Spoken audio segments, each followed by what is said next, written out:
Hi everyone, welcome to Self-Care Wednesdays with Diane. I'm Diane. How are you? So today's topic, can you still get angry even if you meditate? Interesting question.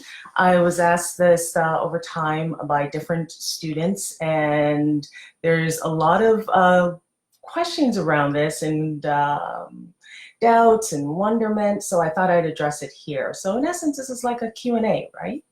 So yes, the answer is yes. In fact, meditation helps you to express your anger in a healthy way. So it's not as if when you start meditation, suddenly you're never again to express any form of frustration or any outwardly display of anger in the fashion in which you've grown accustomed.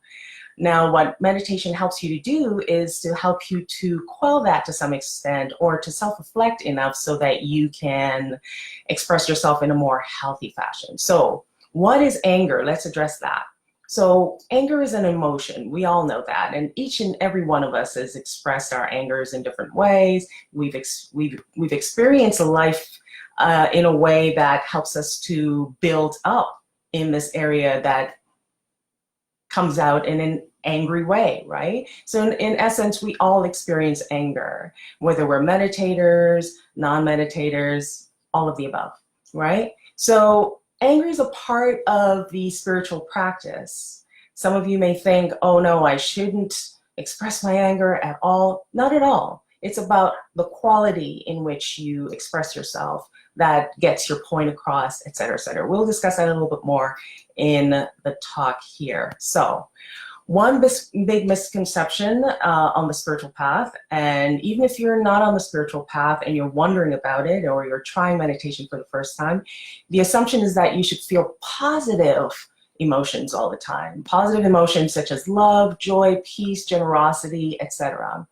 This is a misconception because then it sets the individual up to think that they're bad if they start to express something opposite to that, and they start to judge and label themselves, and in fact they actually stop trying to see how they can better themselves or become more whole in themselves as a result, because they're so busy judging themselves. So it's important to realize that though yes, you will feel joy, love, peace, generosity when you practice meditation, it's also important not to create that shadow side, and I'll talk a little bit more about that later as well. So it's unrealistic overall to think that you won't ever again, once you start experiencing meditation, to consider yourself to be incapable of being angry. In fact, it's important for you to note when you get angry. That's a big part of what meditation can help you with. So to be clear, anger should not be a tool to abuse others. It should also not be a tool to abuse yourself. When you do these applications when it comes to anger, then that's something else altogether, and that's another live stream that I can talk to you about. And if you want to talk to me personally, you can also contact me and let me know what it is that means for you. Okay, so again, to be clear, it is not about abusing others and abusing yourself. All right, so why is anger an important emotion? It's an important emotion because how we understand ourselves is key to understanding the impact which we have on ourselves and how we self-reflect and how we look at the world outside of us. Anger is important in connecting us to what it is that we deny ourselves and how it is that we set our boundaries. So if we deny the fact that we're angry, we tend to lose the opportunity to express ourselves in a healthy way. This is an opportunity, right? Look at what it is that frustrates you. Ask yourself why it frustrates you, and so on and so forth. So it creates a dark shadow side filled with emotions such as fear, shame, guilt, sadness, jealousy, greed. And of course, anger comes into play as a result of this or as a byproduct, etc., right? So shadow sides include angry expressions, if we deny it, it comes out in the more abusive way, which is what I talked about before. It's not, this talk today is not about using anger in an abusive way. And if you do use it in an abusive way, it needs to be addressed on a separate platform, okay? And it's important to look into that and to talk to someone about that and to find out more about it. So it's completely unrealistic because we are all of our emotions. So to consider yourself not allowed to express your anger is to not be realistic to yourself, or to not be honest to ourselves.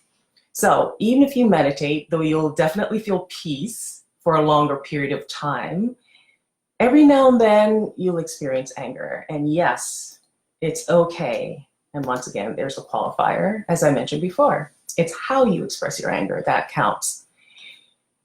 Remember that you built your anger up over time. Whatever it is that may have offended you in the past, whatever it is that you may have experienced long time ago that shows itself in ways in which you express your emotions and your boundaries, etc., can reflect on what it is that you want to move forward with, or are you staying mired in that situation that may have lead to your anger, that may have been the cause to your anger. And again, those are topics that we can look at another time, in another live stream. So anger as a path to empowerment is to know this. It can give us courage to overcome disempowering circumstances and moves us to take a stand, to speak our truth, set boundaries. And it can even put an end to negative relationships that aren't serving you anymore. In fact, anger is a bridge from disempowered to empowered. And as a result of that, you can go from being asleep in your life to being awake in your daily experiences. Right? So it can wake you up. It can be a catalyst towards very, very positive flow of experiences for you and self-reflection. So this is how anger plays a crucial role in awakening, and why suppressing your anger can keep us asleep. And we don't want to be asleep in our life, right? We want to thank all the experiences that we've had leading up to this point, and staying asleep for the next stage of our life by denying our anger is only going to keep us in that mired state for a little bit longer than our heart truly wants us to. With that said, I just want to mention one more thing, that remember to be gentle with yourself and be compassionate with yourself. If you got angry at a loved one, got angry at someone that cut you off when you were trying to find that ideal parking spot, forgive yourself. Know that you're a human being and you're going to react in a way that is a normal habit for you leading up to that point. Even if you've been working on yourself for a long period of time, every now and then something will come and trigger us into our old habits. We're human. Forgive yourself. Be compassionate with yourself. Okay? Know that each moment can be turned into something very positive and a learning experience, right? And sometimes we miss the lesson altogether. And again, try not to be too hard on yourself. But know that you can always get back on that platform that you're trying to stay stabilized and ground yourself in. And understand that forgiveness is a big part of this as well. Okay? All right. So if you're interested in finding out more about my upcoming meditation classes starting this Saturday morning from 8 a.m. to 9 a.m., not too early, not too late in the morning, so you can still enjoy the rest of your Saturday, by all means, message me and I'll tell you the details, right? So I'm excited about this. We're starting it up again this season. So I'm looking forward to meeting those of you who are interested in just starting out and trying meditation for the first time. And again, just take it one step at a time. Even if you think you can't do it, you can. All right.